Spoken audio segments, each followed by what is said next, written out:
merci encore pour cette opportunité que vous m'accordez de m'exprimer face à l'élite, faire comprendre les raisons de notre comeback, comme on dit, de notre retour dans la même lignée, la lignée avec laquelle nous avons travaillé quelques années en arrière, notamment viser très haut et viser très loin, comme on dit.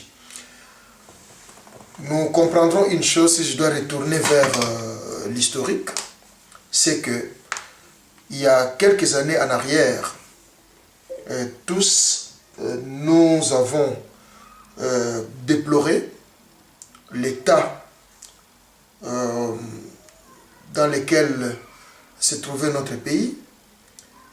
Personne n'a accepté les conditions, ou voire la pression et l'oppression même qu'a connu et continue de connaître notre pays jusqu'à ces jours. Pour cela, une des solutions, c'était il fallait un leadership fort, un leadership digne, un leadership, je dirais, qu'il faut au vu de circonstances. Finalement, les choses se sont passées telles qu'elles se sont passées et nous avons connu ce que nous avons connu. Je n'ai pas besoin de retourner sur l'historique parce que tous nous sommes témoins de cette historique. Moi, j'ai réfléchi. Moi, Augustin Mukamba, j'ai réfléchi. Ensemble avec les miens, ceux qui m'ont toujours soutenu, ceux qui ont toujours été à mes côtés pendant que je prends mon temps pour mon pays. Et finalement, nous avons choisi de nous relancer. En fait, il y a un chercheur, un scientifique, un écrivain qui a dit que tous les champions n'ont pas été champions pour la première fois. C'est la sommation de plusieurs tentatives, de plusieurs échecs, de plusieurs situations qui ont fait que finalement, ils sont devenus champions. Donc, ce n'est pas le fait que nous avons loupé les premières tentatives qui feront qu'on puisse se décourager. Nous allons aller de l'avant. Il faut dire qu'il s'agit d'abord d'une innovation, de par notre statut, de par la reconnaissance de ce que nous sommes et ce que nous représentons. Donc, ce n'est pas un échec qui pourra nous décourager. Au contraire, à chaque échec, à chaque situation, ça serait une occasion, un moyen pour nous de nous perfectionner et aller de l'avant. Ce n'est pas pour autant que nous disons qu'on vise ou qu'on attend un échec. Donc c'est juste pour dire que nous devons nous motiver, essayer d'encourager les amis qui sont avec nous, qu'ils sachent que nous allons de l'avant et nous avons beaucoup de chance.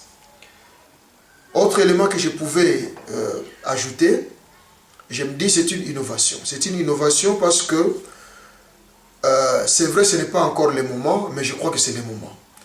Ce n'est pas encore le moment parce que ce n'est pas le sujet de l'heure pour certains et qu'il faut laisser le temps au temps. Mais c'est le moment pour nous autres qui avons compris que c'est un travail de longue haleine. C'est un travail qui va mollo, c'est un travail qui va tout doucement jusqu'à ce que nous arrivions à l'objectif. Donc c'est vraiment important qu'on puisse comprendre cet aspect des choses, que nous comprenions comment est-ce que nous devons nous préparer et pour finalement faire face à ces grands rendez-vous qui nous attendent. L'autre innovation, c'est que nous avons une pensée. La pensée avec laquelle nous allons travailler pour justement ces échéances à venir, nous donnons nous comme thème la redistribution de la richesse congolaise aux Congolais d'abord. C'est vrai, depuis quelque temps, il y a un seul discours qui nous a traversé la tête, qui nous traverse les oreilles, c'est la mobilisation des recettes. On continue de mobiliser les recettes, évidemment ces recettes se font. Vous êtes témoins, vous avez vu les innovations les éléments qui ont été mis en place pour justement mobiliser les recettes, entre autres la douane, les assurances, les taxes, tout ce que vous voulez, TVA, ainsi de suite. Nous disons oui, c'est bien bon de mobiliser les recettes parce que l'État en a besoin, mais à la fin de compte, nous disons que ces recettes doivent être aussi redistribuées. Elles doivent être redistribuées aux autochtones, au peuple, d'une autre manière. Je disais que dans les circuits économiques, il y a la production, il y a le partage, il y a la redistribution, il y a l'épargne. Hein, il y a tout qui suit. Et en tout cas, nous sommes donnés comme ligne de conduite, nous sommes dit, nous voulons travailler que sur la redistribution. Je m'explique. Ce n'est pas que nous voulons donner une partie à tout un chacun. C'est impossible, c'est irréaliste, c'est irresponsable de faire un tel discours. Mais simplement, nous voulons dire que tout Congolais doit sentir. Il faut que sa vie reflète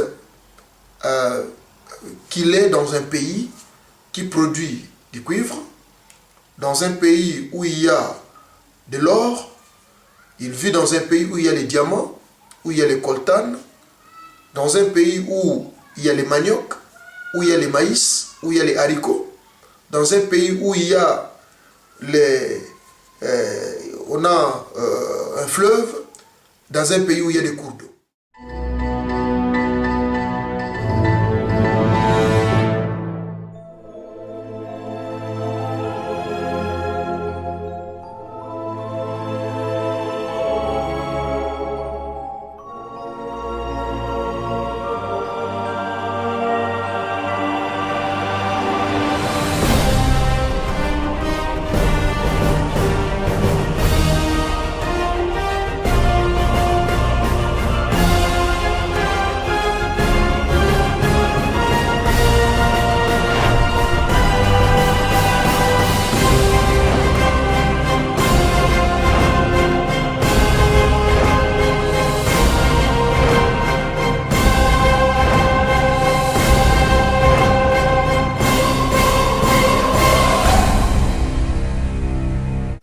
Tous ces éléments, les Congolais doivent désormais apprendre, doivent sentir que dans leur pays, il y a tout ça.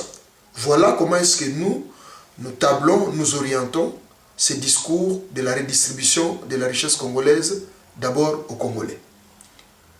Nous allons travailler, le programme viendra, va sortir, vous allez suivre, de sorte que désormais, tout citoyen congolais sente que dans son pays, il y a tout ça.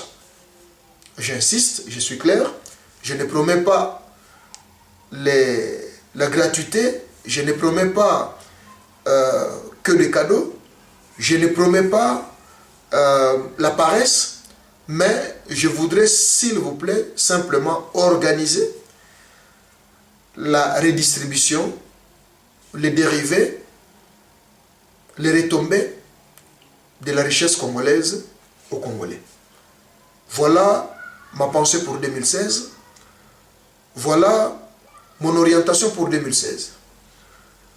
Une autre question pourra se poser, mais comment y arriver et comment faire? Je suis conscient que les risques ou les défis qu'on se lance, ce n'est pas moindre. C'est un grand défi qui exige beaucoup de moyens, d'énergie, de compétences et tout ce que vous connaissez. Je suis aussi conscient que seul, je ne pourrai pas et je ne réussirai pas. Pour réussir et pour ce faire, j'ai besoin de tout le monde. J'ai besoin de former une coalition.